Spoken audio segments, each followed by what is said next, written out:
The Yorkshire Coastcast with Paddy. Loving life in Yorkshire. The people, the places. Hello and welcome to episode 69. This is the cast. Coming up, the Hall Care Home at Thornton-le-Dale. They sponsor my breakfast show. And what I've done is popped along and spoke to some of the residents there about their really interesting long lives. We'll hear 3 resident stories about their careers, their interests, and what life is like at the Hall Care Home in Thornton-le-Dale. Also, it's the North Sea Race, 210 miles for sailors travelling from Scarborough to the Netherlands over this weekend. We speak to Vice Commodore Thomas Hill from Scarborough Yacht Club all about that. And North Yorkshire Fire Rescue has released a comprehensive debrief report detailing its response to last summer's unprecedented wildfire on Fylingdales Moor, highlighting both successes and critical areas for future improvement. Pretty apt as we head into a weekend of very warm weather. And Yorkshire Water's £120 million investment in Scarborough's bathing water quality. All coming up on the Yorkshire Coastcast. Available wherever you get your podcasts from. Spotify, Apple, YouTube. This is thecoast.co.uk/podcasts. And you can ask your smart speaker to play the latest episode of the Yorkshire Coastcast podcast. Oh, you can find it on the This is the Coast app as well. Right, we'll start with our first resident at the Hall Care Home in Thornton-le-Dale. Meet Gordon Turner. Played bowls for Yorkshire and worked for 25 years in the police. Well, when I first left school, I went to work in the Borough Treasurer's Department at Thornaby Town Hall. And then I did my national service, 2 years in the RAF, at the RAF College Cranwell in the control tower, in air traffic control, obviously. And then when I came out, I went back to Thornaby Town Hall, but I couldn't settle behind a desk, having been in the RAF, even though I wasn't a fly or anything, I just couldn't settle. And so I moved from Thornaby Town Hall and got a job with Furness Withy, which was a shipping company, and spent a lot of time down on ships in Middlesbrough Dock. We did a lot paying off the crews and signing crews on and things like that. But eventually I got married. My wife, she didn't like the job I was doing. Beforehand she tried to talk me out of it. Well, my dad had been in the police and I thought about it and he'd enjoyed it. So I thought, well, I'll give it a try. So I went and I joined Middlesbrough Police originally back in 1958. And I stayed in there and then it became Teesside Police. Then it became part of Cleveland Police. I kept getting the odd promotion here and there and worked a bit in CID. I did 6 years in road traffic, driving the big black Westminster patrol cars. And then I also worked in 3.5 years in the prosecutions department, prosecuting in the magistrates' courts. And as a result of that, when my time was up at 25 years, I could have done 30, but I met a lot of solicitors through being in prosecutions, and I was offered a couple of jobs for when I retired with a firm of, different firms of solicitors, and I took one and went to work for them. That's what I did. That was good because I got a free car to go up to Durham Prison to see clients and different places to see clients. Called out in the middle of the night to go to a police station where a client had been arrested and things like that. And I enjoyed it, that changing sides from the police to working for a firm of solicitors, trying to get them put away and then trying to get them out. It was good. I enjoyed it. And when I finally retired, I didn't really do anything much. My wife, unfortunately, died, and I lived at Saltburn then, and I lived by myself. I had 2 daughters, both of whom were married and living away, and then my eldest daughter, who lives in Pickering, told me about this place, and she talked me into coming and having a look around. So I came and had a look and then realised it was better than living by myself, having to do my own cooking and things. And so that's how come I'm here. Yeah, that's a great place, isn't it? Really great. Yeah. You mentioned there about zooming around in black cars. What was all that about? Well, it was driving, well, we used to escort the big wide loads down to Middlesbrough docks to go on ships and that, from the boundary when they came over Newport Bridge or down from Stockton that way. Unfortunately, dealing with some terrible accidents at times, having to go and see people to tell them bad news and things like that. That was the worst part of it. On the other hand, sometimes when you dealt with something like an accident and you could help people, you felt better for it, even though it was sometimes a bad accident. As long as they weren't badly injured, you could help them out. Getting a tow truck to come and shift the wreckage from the side of the road. I enjoyed that 6.5 years. I was a sergeant on the streets. When we first took over Redcar, I was a brand new sergeant sent to Redcar on the very first day. And I actually gradually enjoyed it, and then I finished up in the charge office at South Bank Police Station with the cells taking prisoners in. And then from there, I went into prosecutions, and I had 3.5 years as a court prosecutor in Middlesbrough and got to know a lot of solicitors that way. Am I right in thinking that you've worked for royalty or with royalty as well? When I was in the police, I was on the escort, and occasionally if Princess Anne came up, well, it was Princess Anne really who I always took a shine to, that whenever she seemed to come up to Tees side for any reason, I was one of the lucky ones who got the job of being an escort to her, and I got a super photograph taken with her when she first met me, and that was good. When you're an escort, are you sitting in the car with her, or what is the job like of being an escort then? What do you need to do? Well, you were in the car, sometimes, not always, sometimes you're in a following car, because when she came up, say, from London, she usually had her own escort with her from London as well. Mm-hmm. But we used to do an additional escort just to be on the safe side. And so that was quite good, I wasn't in the same car as her because, as I say, and he at the time was armed as well. I didn't know that initially, but he told me afterwards, he said, "It's okay," he said, and he sort of just tapped under his arm, So that was her escort from Scotland Yard, And what did you like to do when you weren't working then? My hobby is I used to play bowls. I played bowls, well, my dad taught me to play, but I played at Saltburn, and I was fortunate enough to be picked to play for Yorkshire. I remember coming down to Pickering with my dad, actually, to play for Yorkshire. And I didn't even know where the bowling green was. I'd never ever played here before. They do now, when Pickering joined the same league as Saltburn, where I used to play at home. And I got to know quite a few of the lads down here. And when I played for Yorkshire, some of the Pickering lads played for Yorkshire as well. But I hadn't a clue when I first came where the bowling green was. I would just look for somewhere with some very nicely cut grass and hope for the best, yeah. So you were pretty good at that, were you then? You must have been. You must have been very good at it. I played for Yorkshire, so I was quite happy with that, being good enough to play for the Yorkshire team. Yorkshire badge on your blazer, so big white rose there on the top pocket. I enjoyed it. Yeah. And met some great lads, some super lads, Yeah, it was good.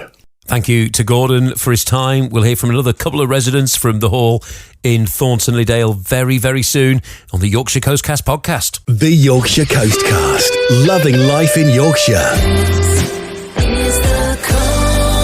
Next, though, North Yorkshire Fire Rescue Service has released a comprehensive debrief report detailing its response to last summer's unprecedented wildfire on Fylingdales Moor, highlighting both successes and critical areas for future improvement. The blaze, which required a long and coordinated response from multiple organisations, affected an area of moorland and forest spanning more than 20 kilometres. The incident was particularly complex as the fire occurred in a remote area with limited water supplies and difficult access.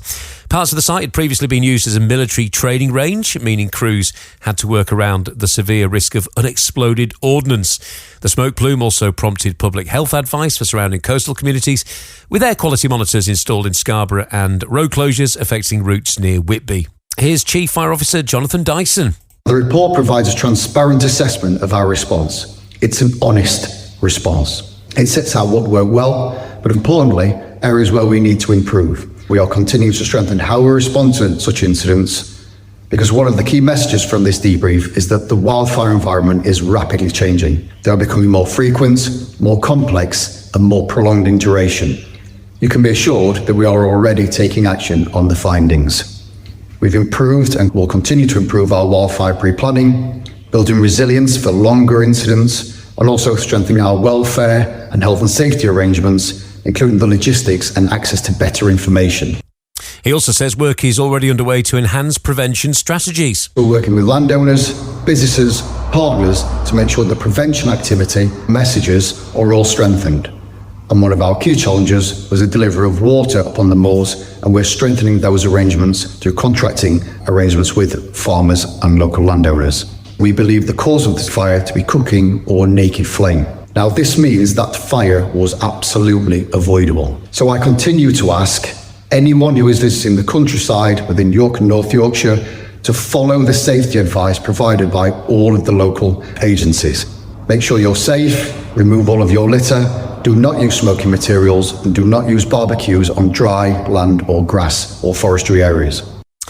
And he also thanked all the different services and local gamekeepers, farmers, etc. for all their help during the event last summer. I want to take this opportunity to thank our staff, our firefighters and our control staff who gave everything through that incident.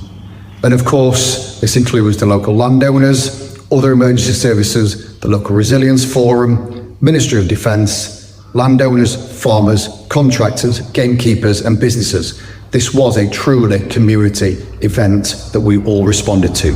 It's important to remember that the debrief is not just about looking backwards. It's about improving and learning for everybody and all responders. We are committed to embedding the learning, we will remain publicly accountable, and we will ensure that we are better prepared for future events. And we've got more on this story at thisisthecoast.co.uk in the Yorkshire Coast news section. The Yorkshire Coastcast, loving life in Yorkshire. The people, the places. This is the coast.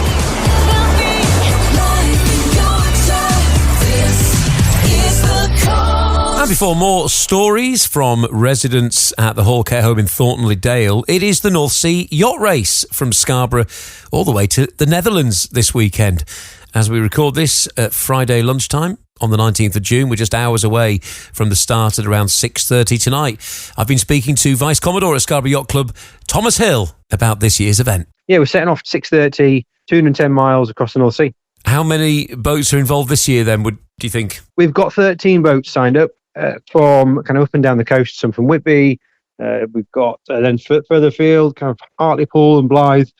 So we've got a good spread of different boats from different yacht clubs, which always adds to the interest because you don't know who you're racing against. So it's good. And obviously, weather conditions are very, very important for this voyage. So how's it looking for those this weekend? Well, it's looking a bit better for the start. The wind was going to be right on the nose, the forecast yesterday, and it's come around a little bit. So it should be, for the start, it should be a nice little beam reach. The wind will be on the side of us heading out towards Flamborough. So we should get past Flamborough with the tide. That's important. But Saturday is not looking great for wind. It's all over the place and looking a bit patchy. So yeah, we'll see. We'll see on Saturday how things go.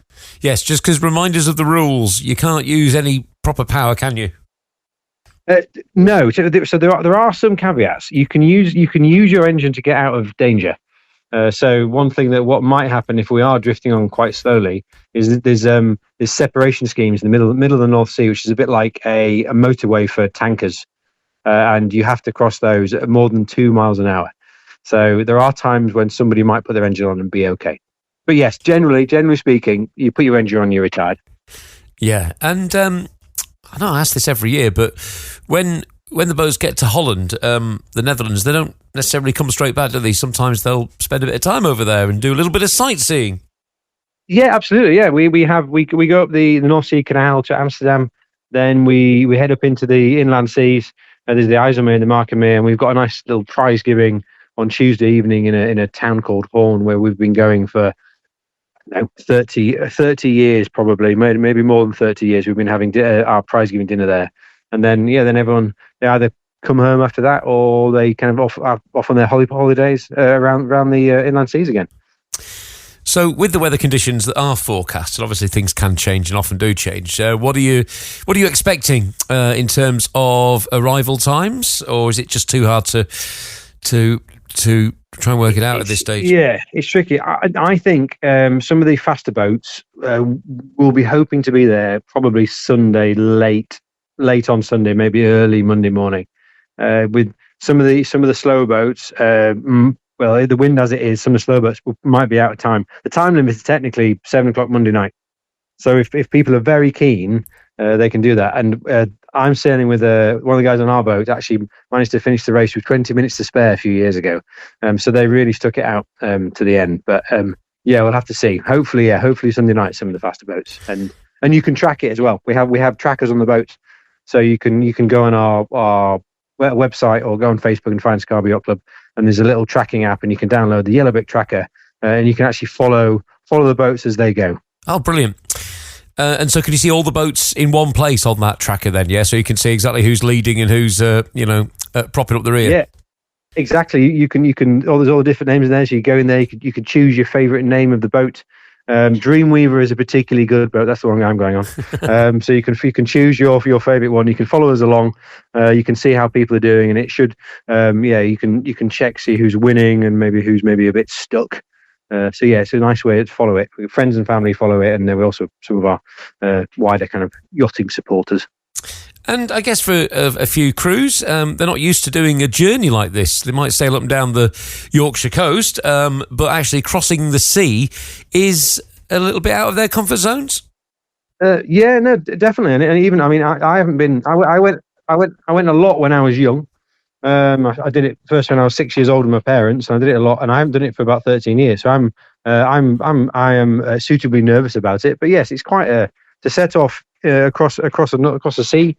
And a very, very busy one at that. It's a task you can't take lightly, and you've got to be properly prepared. But it's a really good thing.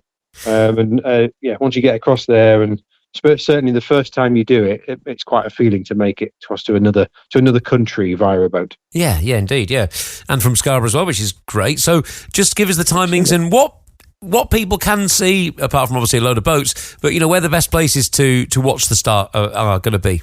The start is 6:30 in the evening. The boats should be going out to the harbour probably about 40 minutes before that, get themselves settled in. And our start line is directly off the outer pier. So if you walk down the outer pier, there's a bit of a dog leg, and if you walk down there, there's a post with a diamond on it, and that diamond is part of our start line. So people want to watch it there, and then we'll be heading off kind of towards the spa, and we've got our boys. We're sponsored by Boys, who've been looking after us for many, many years. So Maggie and Andrew have been really, really kind to us and help us put on the event. So we'll sail towards the Boys. We'll leave that on our port side, on our left side, and then we'll set off towards Flamborough Head, and off we go.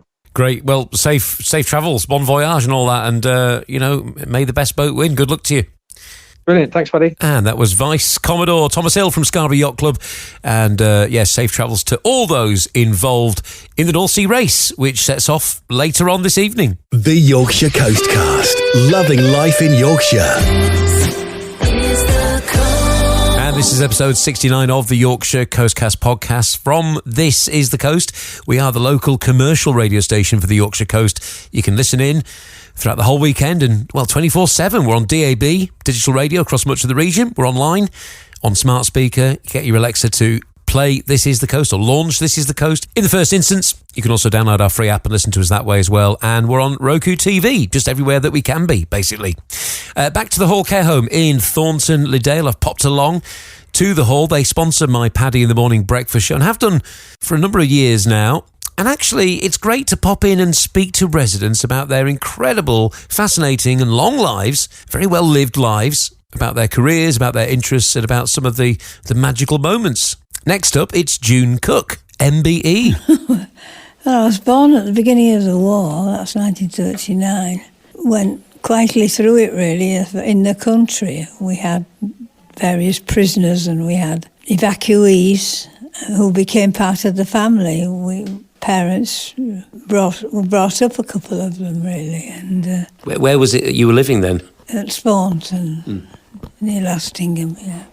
Those children would have a life that they would never have had. Sadly, it had to be because of the war, but they grew up and had good lives and went on to be good citizens, really. So that was nice, yeah. Your career, you've done different things, haven't you? I started off nursing, and, well, I really finished off nursing as well. The nursing's been the theme the whole way through. Yeah, I've done fundraising and social things, community things as well. So couldn't keep my nose out, my family said. That's a lot of time caring for people, isn't it? It must have been hard work, but rewarding. Oh, it was good. Yeah, it was good fun as well. You made a lot of friends, and it's surprising what out of a little bit comes a big bit if you just keep plugging away at it. And am I right in thinking you got an MBE as well? Yes, I did. And I think I got it for everybody that had helped. That's what we said. It was for everyone. It wasn't just me. I went and picked it up, shook the Prince's hand, but the rest of the work was done with the friends in the community. And so that was for your community work then? Yes. Community work, fundraising for Marie Curie and nursing. Do you know how much you raised doing all that? At one stage, we'd $500,000, but it'd taken us 25 years to bash away at that. But it was, I can't remember what it was when I actually finished, but it was a reasonable amount anyway. Yeah, definitely, yeah. And, all that money is so important and so useful, isn't it? Which is great. Your interest, what sort of things have you had as interests and hobbies during your life? Well, I've always been interested in the church and sewing, reading, what else? I've always had great interest in children, so anything to do with children. And the elderly. The middle ones can look after themselves. Yeah. Did you do midwife stuff as well? Did you? Oh, yes. Yeah, that was a great love of mine. I was a midwife, well, all the years I nursed, because it was combined duties. They don't do them now. You have to do one thing or the other. But in my day, you could do both general and midwifery. So you'd probably be doing a bed bath one minute and delivering a baby the next. That must have been very rewarding, though, being a big support at the start of someone's life. Yes, I hope it was. Yeah, it was interesting. And the programme they did on television was actually very good because that was similar around to my era. And that was uniform and the situations like bomb sites still around, and it was all very well done, was that, I felt, yes. Because sometimes they do these programmes, don't they, and they just make a mess of it, which is a shame. Yeah, they're not quite accurate, are they? They need to really speak to the people that were there and experiencing stuff to get the accuracy, yeah. And how's life here at the Hall? Well, it's like a holiday, I suppose. That sounds good, yeah. What do you enjoy doing here? Nothing. That also sounds good, yeah. No, I just try to make the most of it. My life's changed, obviously, because my husband died a couple of years ago. And we'd been 65 years in the same house, and things would have to change because my family get cross with me when I say this. I don't want them to be held up by me because I'm in a position that I can provide, a comfortable place. But you know what they're like. They won't let you do what you want, children. But I have the most marvellous family who really do care, and I know they do. and I appreciate that. So I'll play the other side as well. Yeah, well, you've spent all your life caring and looking after people, so you definitely deserve to be treated well and looked after yourself, I think, now, don't you? Oh, it'd be very nice if I was, yes. I'm sure I will be, yes. Yeah, great stuff. All right, well, thank you so much for your time. Oh, just finally, what was it like meeting the Prince? Was that Prince Charles at the time then? Who was it? It was William. William, right, yeah. And so how was that then when you met him? And Very nice young man, yes. Yeah, very polite. He asked me if I did a, what do you call it, when you jump out of an aeroplane? Parachute jump. Did I do a parachute jump to raise money? I said, no, I didn't. Oh, the very humble June Cook there. Another resident at the Hall Care Home in Thornton-le-Dale. We'll hear from one more very soon. And this will be John Fairweather talking about some of his travels around the world. He's certainly visited a number of places. The Yorkshire Coastcast, loving life in Yorkshire. The people, the places. This is The Coast.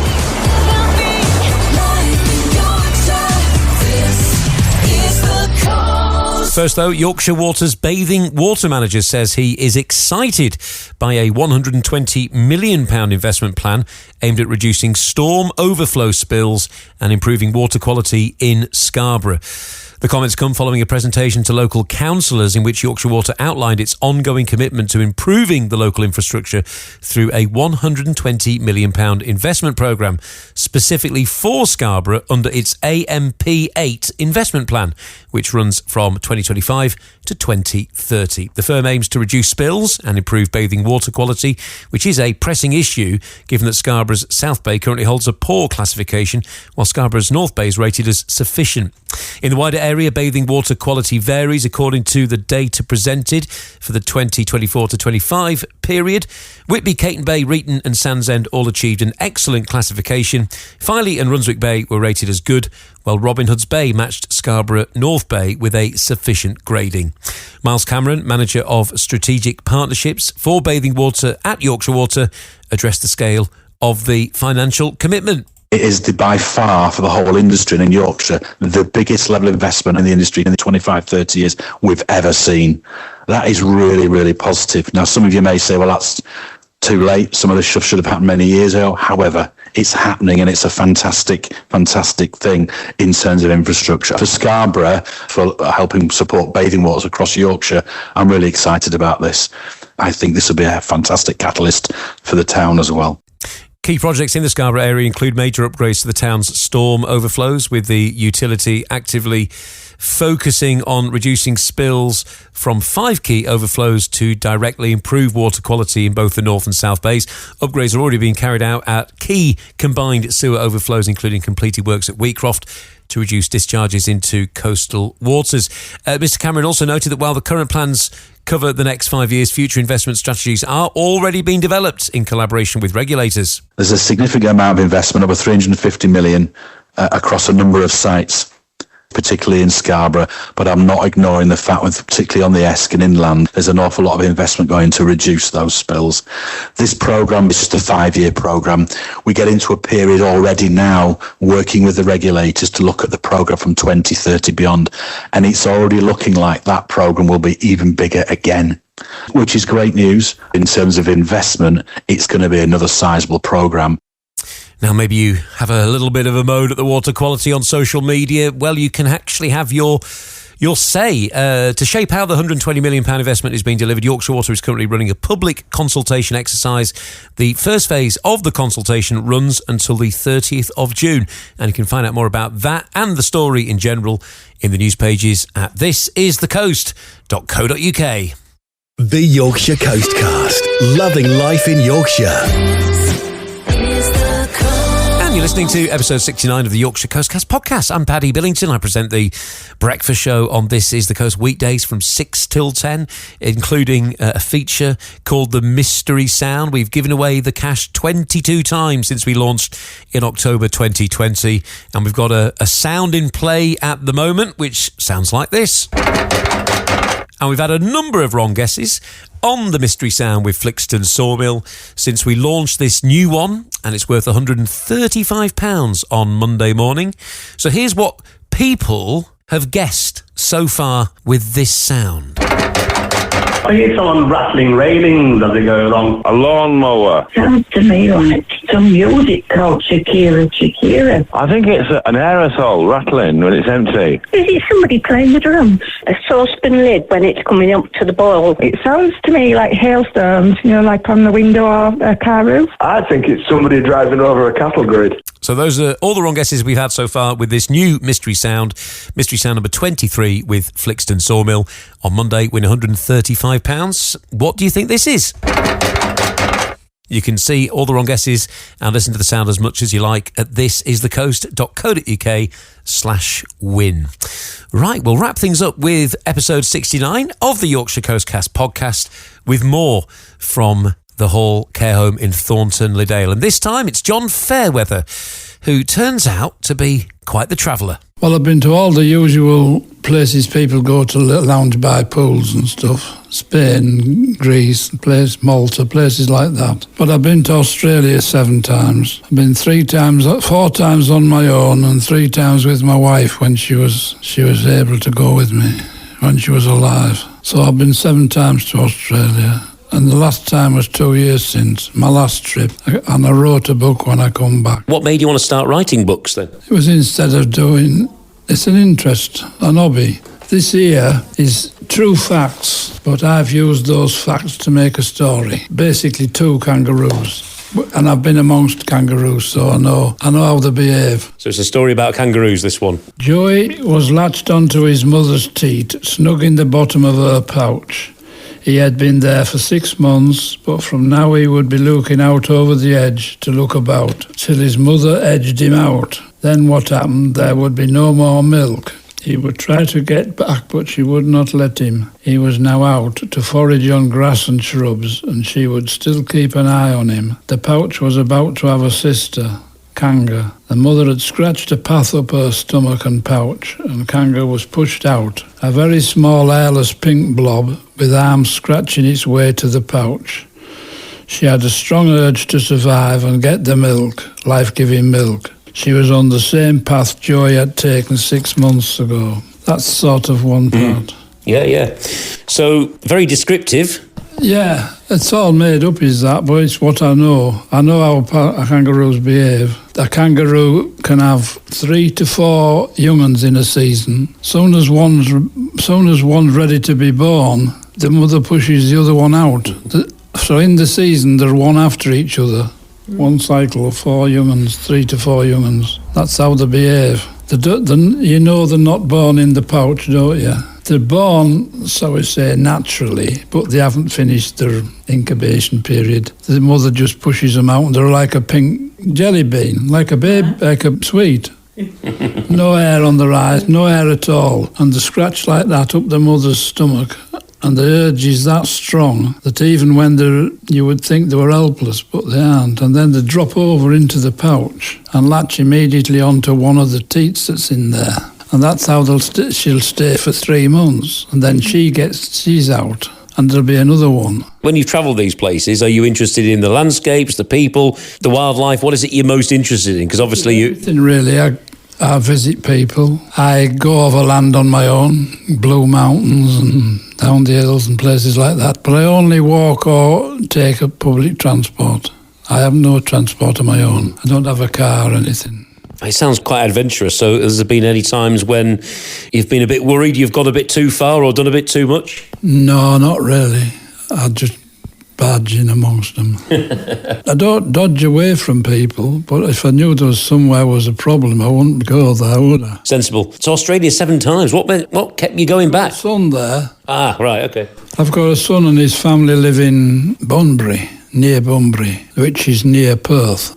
We've got a big image here of Vancouver, which is a map/photograph, sort of picture. You've done something with it, haven't you, so that you remember where you went? You've sort of decorated it. Put a memory to it. Yeah. You've put stickers on all the different places you went, yeah? I put stickers on a night to keep me busy as well. But all those places had to be visited. There were coaches or trips. There was no I hadn't a vehicle of any sort. If I could say adventurous, it was the most adventurous because I didn't know anything about it. I didn't know any of these towns, and they certainly were a different town to Australia. I mean, Australia has a reputation of backward places, but that probably had more. That map was what instilled me into remembering stuff. But I can look at that now and I don't remember any of it. You've got it. You know where you went, at least. I know I could pick them places up on a computer. But I was in a place called Okanagan, which is an old... If you go back far enough, it's an old western town. When America tried to push out the Indians and push them to a reservation, a lot of these tribes went straight over the border into Canada. And there's Indians there today. But they're in reservations, apart from some of the rich ones they own the casinos. But, you know, when you're travelling all these places, you're going to meet very interesting people from different cultures, different backgrounds, which is very interesting. Yeah, well, I've met a few, but I can't remember them all, mate. So you recommend going to Australia that I've never been? Australia is a perfect place, mate. I can't go anymore. My health has let me down, and money. But if you never go to Australia, you've never lived. And it's a perfect place. Thank you very much for sharing some stories. Yeah, thank you so much to John and the other two as well, June and Gordon, for sharing some stories about their lives, their careers, their interests. Really, really interesting. And it was just really nice in the fantastic environment that is the Hall Care Home in Thornton-le-Dale. So it is going to be a warm weekend. Remember, don't leave your dogs in cars, even with the windows down. It is going to be a really, really warm one. Also, remember the warnings that have been going around recently about jumping into cold water. There's been a number of deaths recently at reservoirs and lakes and rivers and streams. So again, be very, very careful and make sure that your children are aware of the dangers as well. There's loads of advice online about that. If you are in the Barracliff area, Barrafest is back on Saturday, the 20th of June. That's going to be a fantastic event. Me and Nikki are going to be there as well, played a few tunes and introducing some of the entertainment. That is on from 11 throughout the whole afternoon and into the evening. And also, Saturday the 20th, it's Fair Day at Scarborough Village. That is always such a great event as well. Scarborough Fringe continues too, and there's loads more going on besides all of that. You can find out more by clicking local info. What's on? thisisthecoast.co.uk. In the next episode 70 of the Yorkshire Coastcast podcast, which will be out early next week, probably Tuesday, Wednesday. It'll be Tuesday, I think. We're going to be getting ready for Scarborough Armed Forces Day. We'll have loads and loads of bits and bobs on that, including everything you need to know about the air displays, the entertainment, the parades, and our presence there as well. So that'll be on the next episode. Thank you so much for listening and enjoy the weekend. Right, I can turn the fan on now. A bit noisy to have on, during the podcast, but in this heat, much needed. Oh, that's lovely, that is. The Yorkshire Coastcast. The people, the places. And you can subscribe wherever you get your podcasts from, and you'll be notified next time there's a new episode. Can I turn it down? It's a bit strong, this. The Yorkshire Coastcast. Loving life in Yorkshire.